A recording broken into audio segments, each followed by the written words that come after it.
আপনি যখন অপ্রদর্শিত আয়কে যখন সুযোগ দিচ্ছেন অর্থনীতিতে এটিকে ব্যবহার করার, তখন সরকার সেখান থেকে রাজস্ব হারাচ্ছেন।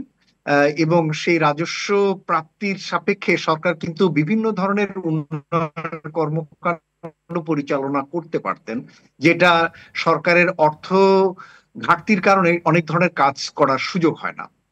আপনি দেখবেন যে প্রায়শই সরকারের পক্ষ থেকে যুক্তি দেওয়া হয় যে শিক্ষা খাতে, স্বাস্থ্য খাতে সরকার বাজেট বরাদ্দ করতে পারে না, এই যুক্তিতে যে সরকারের পর্যাপ্ত রাজস্ব নেই, অথবা বিদেশ থেকে উচ্চ ঋণ হারে ঋণ করেও সেটি করার জন্য সরকার আগ্রহী হন না, কেননা সামাজিক খাতে ব্যয়বহুল হয়ে যায়, তার জন্য এই উচ্চ সুদের ঋণ নিয়ে এই কাজগুলো করাতে। বরঞ্চ সরকার চান ঋণগুলো নিয়ে অবকাঠামো খাতে বা জ্বালানি খাতে বা বিদ্যুৎ খাতের মতো কমার্শিয়াল খাতগুলোতে ওই অর্থ বিনিয়োগ করতে। কিন্তু আমাদের হিসেবে যে এই ধরনের অপ্রদর্শিত অর্থ বাজারে এক ধরনের ভুল মার্কেট সিগন্যাল দেয়, এবং এই সিগন্যালের কারণে বাজারে মূল্যস্ফীতি তৈরি হয়। যেমন আপনি একটু আগে শুনলেন যে এই ধরনের অপ্রদর্শিত অর্থের কারণে ফ্ল্যাটের মূল্য বা জমির মূল্য কিভাবে বৃদ্ধি পায়, এবং যেটা সাধারণ মানুষ যারা কিনা সৎ পথে আয় করছেন তাদের জন্য ওই সম্পত্তি অর্জনকে আরো কষ্টকর করে তোলে। তো বাংলাদেশে আমরা সেরকম একটি সিস্টেমের ভিতরে এখন আমরা পড়ে গিয়েছি। উপরন্তু যে যুক্তি এখানে দেখানো হচ্ছে যে এই ধরনের সুযোগ দেবার মাধ্যমে সরকারের রাজস্ব আদায় বৃদ্ধি হতে পারত, কিন্তু তার থেকে অনেক ধরনের বিকল্প সুযোগ রয়েছে যেগুলো সরকার আসলে গ্রহণ করছেন না। যেমন আমাদের পক্ষ থেকে আমরা বলছিলাম যে সরকার কেন সম্পদ কর বা উত্তরাধিকার কর করছেন না, কারণ বাংলাদেশে এখন এমন ধরনের সম্পদশালী আছেন যাদের উপরে সম্পদ কর বা উত্তরাধিকার কর এগুলো ইমপ্লিমেন্ট করবার প্রয়োজন রয়েছে, এবং তার মাধ্যমে কিন্তু সরকার তার রাজস্ব আদায় করতে পারেন বা বাড়াতে পারেন। সুতরাং সরকারের রাজস্ব আদায়ের বিভিন্ন উদ্যোগ রয়েছে, সেই ধরনের উদ্যোগগুলো কিন্তু আমরা দেখি না।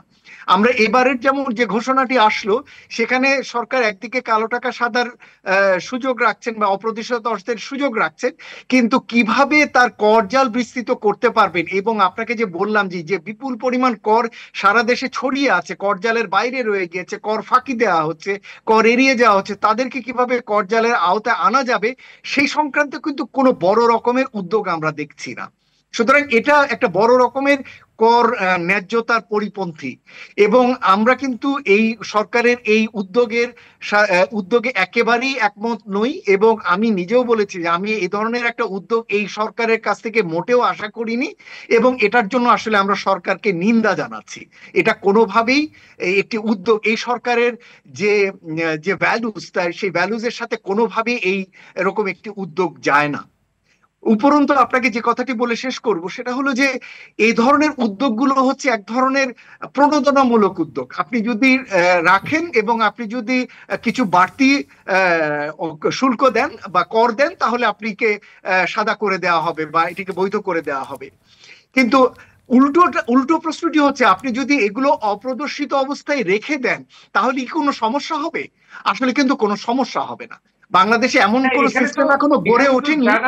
যারা অবৈধভাবে আপনার উপার্জন করছে অবৈধভাবে, তাদেরকে সুবিধা দিয়ে যারা সৎভাবে থাকার চেষ্টা করেছে তাদের উপর চাপ প্রয়োগ করা, মানে হ্যাঁ, চাপ তৈরি তাদের করা, উপরে চাপ, তাদের উপরে তো চাপ করছেনই, উপরন্তু কিন্তু অন্যায় আপনি করা হচ্ছে। এই সরকারের সময় আপনি কিন্তু আবার অন্যায় করাকে উৎসাহিত করলেন, যে ঠিক আছে আপনি আপনি অবৈধ উপায়ে অর্জন অব্যাহত রাখেন, কোনো সমস্যা নেই, আমরা আপনাকে সময় মতো এটাকে বৈধ করার সুযোগ আপনাকে দিয়ে রাখলাম। এই যে এক ধরনের প্রকারান্তরে অবৈধ কর্মকাণ্ডকে উৎসাহিত করা, এটা মোটেই আসলে এই সরকারের যে ভ্যালুস তার সঙ্গে যায় না।